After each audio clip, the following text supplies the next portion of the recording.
tuuti dañ nekk dans le souci de réorganisation li nga xamante ni mooy chaîne Baatu Dëgg TV. Donc mais n'empêche bu ñu gisee loo xamante ni à chaque fois rek jar nañu intervenir incha allahu taala daañu intervenir et li tax ma intervenir moment bi ci guddi gi nii defuñu ko sax direct mooy que dama dégg un certain gars qu'on appelle Juriste Thioune.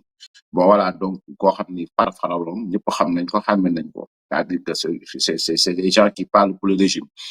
mais quand même dafa def benn intervention par rapport ak l'affaire muy réouverture procès Mame Mbaye Niang Ousmane Sonko mais aussi li nga xam moom la ñuy wooye élément nouveau ñoom nag ñu ngi bëgg élément nouveau boobu ñu bëgg ci lëndëmën naan kenn xamul li ne ci document be kenn xamul ban date la ak nangam sangam bon voilà maintenant damay teg audio damay teg vidéo nii teg ko nii voilà donc après ma ñëw ci leeral parce que lu mu leen jaral rek pour ñu manipuler parce que li muy def nii manipulation la c'est-à-dire manipulation weesuwul ngay wax naan document bi kenn xamul non document bi Cheikh Diba moo ko signé je le dis maintenant dañuy àndoo ñu déglu ko après ñu mën a teggi ay waxam benn par benn incha allahu taala. Les sanctions civiles mooy les 200 millions su boobaa dañ koy ajale donc on dépend aussi révision bi et donc si la révision n'est pas actée et que la poursuite nee na effectivement révision mënul am avocat yi mën nañ continuer seen procédure pour am pour ñu fay leen seen 200 millions léegi nag xam nga keroog wax naa fi ñaari boss yu xuloo ku amul xaalis maanaam war a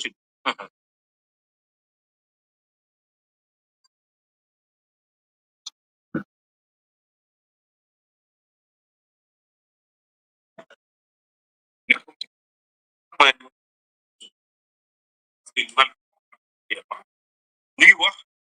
mais kenn mënu la wax document bi tax la bon la laaj bi mënoo génnee dara donc je sais pas si leer na ou pas li mu wax dégg ngeen ko nee na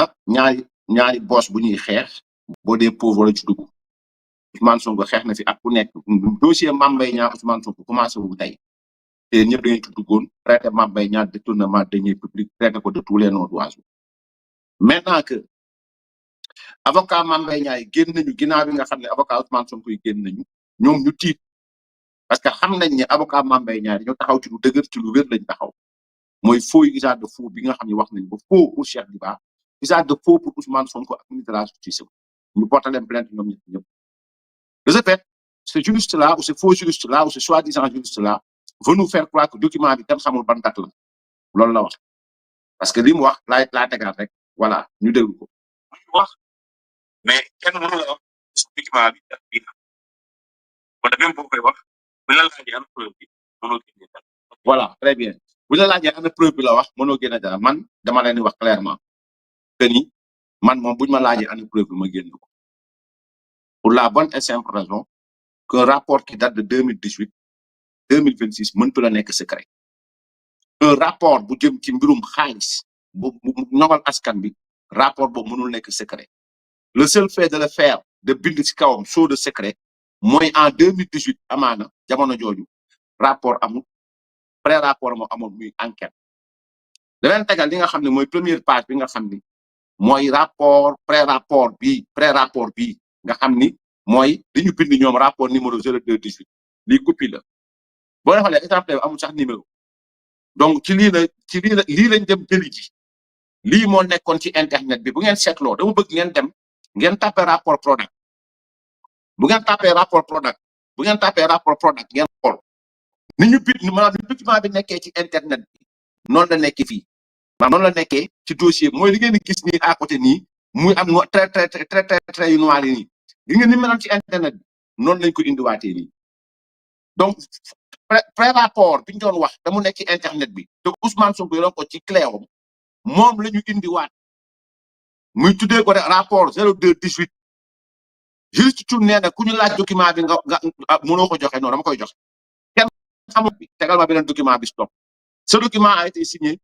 le 5 juin 2024 mi ngi nii ngeen di gis nii 5 juin 2024 par le ministre Cheikh Diba lan mooy objet bi approbation du rapport approbation donc c'est le 5 juin la ñu approuvé objet bi mooy approbation donc le 5 juin 2024 date baa ngi noonu ci kaw numéro 0211 ci la Cheikh Diba approuvé li Ousmane Sonko yoroon ci télé internet am li Ousmane Sonko liiroon ci internet ba mi ngi nii donc approbation du rapport 02-18/IGF relatif à l'enquête sur le contrôle enquête ban enquête la mooy bi ñu defoon te Samba Laobé mujjul yeggali enquête bi dafa faatu yàlla na yàlla yërëm ko xare ko aljana référence bi bu ngeen xoolee ci suuf référence dañ def numéro BE mooy bordereau d'envoi kañ la pré-rapport bi jóge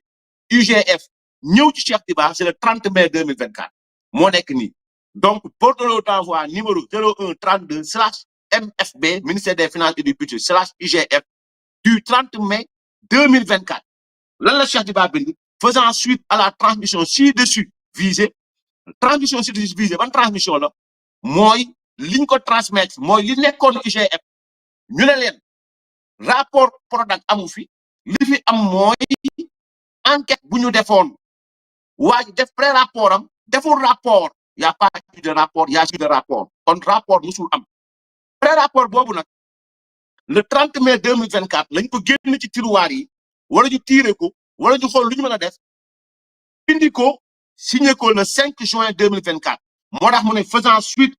à la transmission ci-dessus visée je porte à votre connaissance que j'approuve le rapport kañ lañ ko approuvé le 5 juin 2024 que j'approuve le rapport rappelé en objet ban rapport rappelé en objet la mooy approbation du pré-rapport numéro 02-18 kon lii leer na juriste Thioune kon man toujours damay sukkandiku seeni wax pour ma ñëw leeral lii moom la ñuy woowee élément nouveau lii moom la ñuy woowee élément nouveau wàccal document bi ngir ko c'est-à-dire le 5 juin 2024 numéro 0211 ci kaw sawaay 0211 le ministre ban ministre la Cheikh Diba objet lii mooy approbation mooy lan mooy rapport bi mësul am de 2022 à 2024 mësul am on appelle rapport un document boo xamante ni relatif à une enquête qui est faite et qui est approuvé et qui est censé être contradictoire. C'est ça un rapport. Maintenant, de 2022 au 30 mai 2024, il n'y a jamais eu de rapport, il y a eu d'approbation. Le 30 juin 2024, bordereau d'envoi 132/MFB/Inspection générale des finances, ci la ñu jël document boobu Ousmane Sonko doon wax yóbbu ko le 30 mai 2024. Souvenez-vous bien. Au mois de juin 2024 ci la Ousmane Sonko taxaw grand théâtre mu ne rapport bi ñu ma doon nëbb mi ngi tegu sama kaw table kon au mois de juin 2024 fekk ne moom dem na jëli ji ko UGF muy pré-rapport loo xam ni enquête la enquête bu ñu fa teg mu dem jëli ji ko le 30 mai 2024 jël ay nitam ñu jël transmettre par bordereau d'envoi numéro 0132 yóbbu document bi ci Cheikh Diba le 30 mai 2024 le 5 juin 2024 Cheikh Diba valide approuvé ko Ousmane Sonko mu génn au mois de juin 2024 dem ci kaw dem grand théâtre mu ne li ma doon nëbb mi ngi sama kaw table mu jël Ousmane Diagne bëgg instrumentaliser Ousmane Diagne bëgg Ousmane Diagne defal Ousmane Diagne a refusé catégoriquement parce que ce document ou bien ce fait nouveau ou bien ce soi-disant fait nouveau a été créé de toutes pièces par Ousmane Sonko et Cheikh Diba dugg ci il a refusé Ousmane Sonko chargé dugg ci il a refusé parce que chargé Cheikh nu mu tudd sax Ousmane Diagne a été intelligent mu ne leen li ngeen ma bindil fii comme ay événement 2021 2024 dinaa ko enquête mu ubbil leen enquête yooyu noonu mais n'empêche kontaanu leen dañ ko fa jëlee pour la bonne et simple raison que lii le faux bi Ousmane Sonko bëggoon ñu valider ko l'usage de faux bi mu bëggoon defloo Ousmane Diagne il a refusé catégoriquement donc lii lu leer la loo xam ni lu jar a bàyyi xel la ñu continuer ñu déglu ci liste Thioune entre guillemets li mu bëggee manipuler bàyyi na rapport bi nga xam ne moom la avocat Ousmane Sonko bëggoon sukkandiku mu bëgg leen ubbiloo brèche daw jëm ci rapport Cour des comptes mais boobu tamit du sotti mon cher Thioune boobu du sotti mukk déedéet mënul sotti ñu déglu. Les sanctions civiles parce que même comprendre individuellement ni ngi wax mais kenn mënu la wax document bi date bi la wala même boo koy wax bu la laajee ana preuve bi mënoo génne date mënoo génne koy kon sama xarit kon da ci waaye ban date la mënoo génne cependant aujourd'hui biral naa la fi un document de la Cour des comptes xamante ni moom dafa wax ci rapport bu IGF def en 2017. Léegi si la Cour des comptes dans le chapitre 6 tuddee ko li ñu tuddee comment on appelle ça voilà maintenant dégg ngeen bàyyi na lii parce que xam nañ ne lii du mujj kër mu daw jafandiku ñu bëgg jafandikuloo nit ñi ci rapport Cour des comptes ñoom ak dof yi ñuy waxal souvent ñu bëgg jàppee seen bopp dof dañuy dem chapitre 6 bi mu wax lan la Cour des comptes wax ñu ñëw li Cour des comptes wax loolu la Amadou Dieng waxoon l'enquêteur Adramé Sarr demal ci chapitre 6 bi muy loolu ma la envoyé ñu le Prodac n'a pas fait l'objet de contrôle de la Cour des comptes depuis sa création. Cependant, en 2017, donc l'inspection générale des finances a procédé à la vérification. Ça va, tout le monde, moi, dag bu ndaw bi.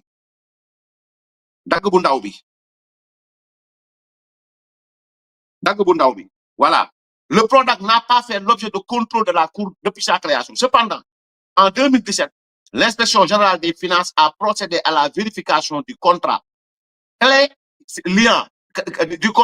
l'État du Sénégal à l'entreprise israélienne Green 2017. Le rapport Prodac est sorti en 2023. 2023, vous faites qu'on yow li ngay wax amna. Cour des comptes wax ko. Kon 2024 Ousmane Sonko daw di jafandiku ji ci li nga xamanteni mom moy Cheikh Diba pour mu signer ko. Lolu benn la.